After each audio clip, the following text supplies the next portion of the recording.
Hi, I'm Dr. Steve Orr from Wichita State University, and this is the fourth and final of a series of videos aimed at teaching you how to be more effective in your at-home practice. There has been a lot of research over the last few years that looks at how effective and less effective practicers spend their time. Did you realize that when you practice, you're essentially your own teacher? Therefore, that means you need to do what teachers do. You need to set goals for your student, you. You need to provide strategies for reaching those goals, and you need to recognize growth and detect errors in your students' performance. The act of assessing yourself requires a great deal of thinking and understanding. My hope is that this video will give you some important things that you can do to improve this very important area of practice. Our agenda for this video will cover a number of issues related to your ability to use self-assessment to help you grow in your musicianship. In the context of these videos, we're talking about practice. But I encourage you to think about these things to help you grow in every aspect of your life. Today, we're going to talk about having a growth mindset, knowing what you want to hear in your playing, prioritizing what you're listening for, and then the process of diagnosing the problem and prescribing the cure. So, do you have a fixed mindset or a growth mindset? This is the first thing we have to address when talking about your ability to teach yourself. You see, researchers have found that there's a great deal of power in our basic beliefs about ourselves and our potential. If you believe that your intelligence, personality, or talent are unchangeable, what we call a fixed mindset, you will be less likely to believe you can learn from your own mistakes. However, if you believe that you do have the ability to grow and improve upon yourself, you will learn from experience. People with a growth mindset know they can learn. They relish a good challenge, persist through difficulty, and put forth effort because they know it will produce success. They accept and learn from criticism, including their own, and they're inspired by other successful people. When you choose to take that growth mindset into practice, you are more concerned about taking those baby steps towards mastery of the music rather than beating yourself up for not being perfect. So self-assessment is not about judgment. With a growth mindset, the purpose of self-assessment is to simply notice what you're playing is going well and what isn't, in order to inform you of what to do next as you continually improve. When you say this was good or this was bad, the next step of your improvement isn't really apparent. So each time you play something, pay attention to one or two specific things. Then ask yourself what went well and what didn't. With observant self-assessment, you'll know what the next step will be, and you'll be able to reach it.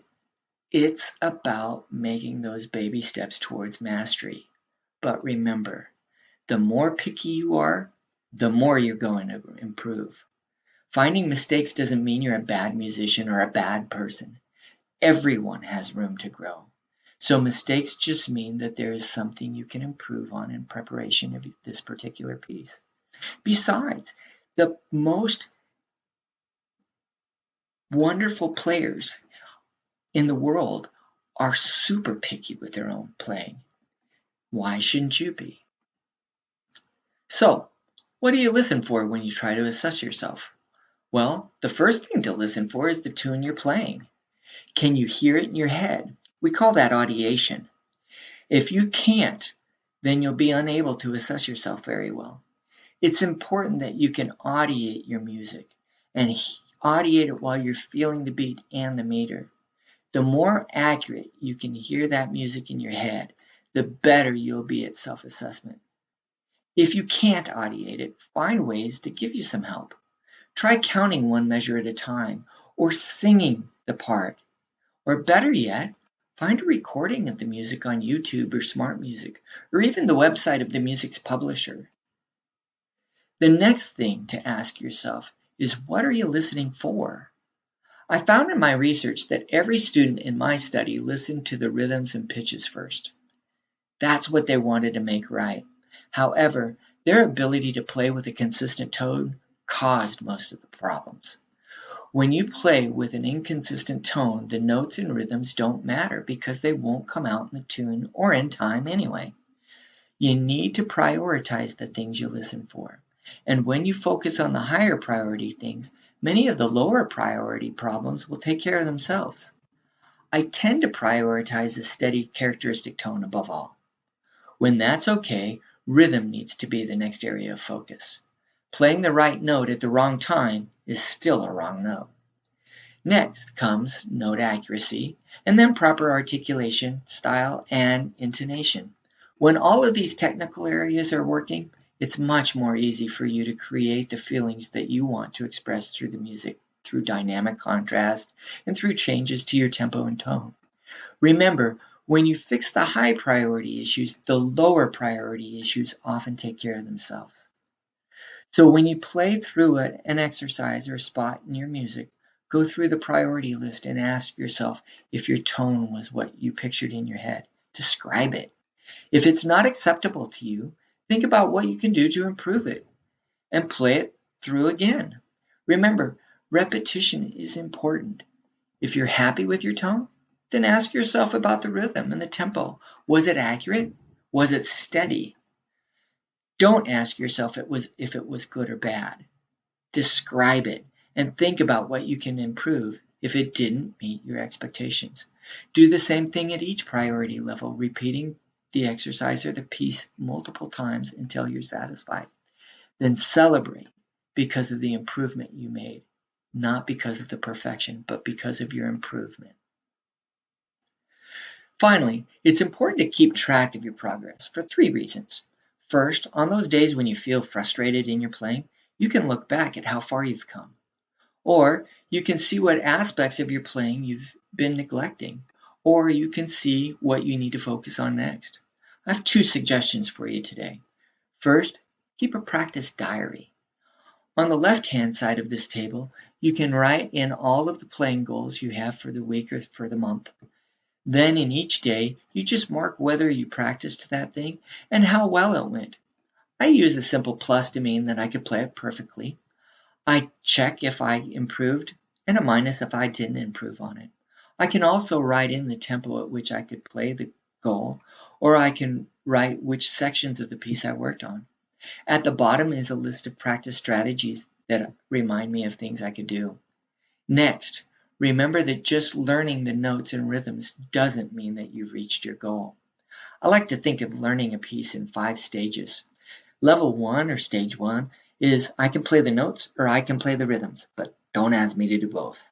Level 2 is I can play the notes and rhythms and I can play it with a nice steady tone. Level 3, I can play it with proper articulation and style. Level 4, I can actually shape those phrases to mean something. And level 5 is I can play the whole piece with fluent expression. I can keep track of my progress with another simple table listing the sections of the piece and the dates I could play them at that given level. Notice in this example that each section is met on different days. Face it, some sections of a piece of music are harder than others. You may be ready to perform one section when you're barely able to play another section at a level 2. And for those who are visually oriented, you could create a target and split it in sections, kind of like a dartboard. Each section is another section of the piece of music. Then you can color in the spots that you're able to play. So let's review. Effective practicers are always aware of their playing. They audiate. If they can't audiate it, they find models that they can listen to in order to help them get it in their ears. They practice for improvement, and they know they'll get better. They constantly assess and make adjustments, but they don't judge. They prioritize their playing, and they keep track of their progress. That's how assessment helps you practice smarter and not harder. Now go practice, and good luck as you work and become a better musician.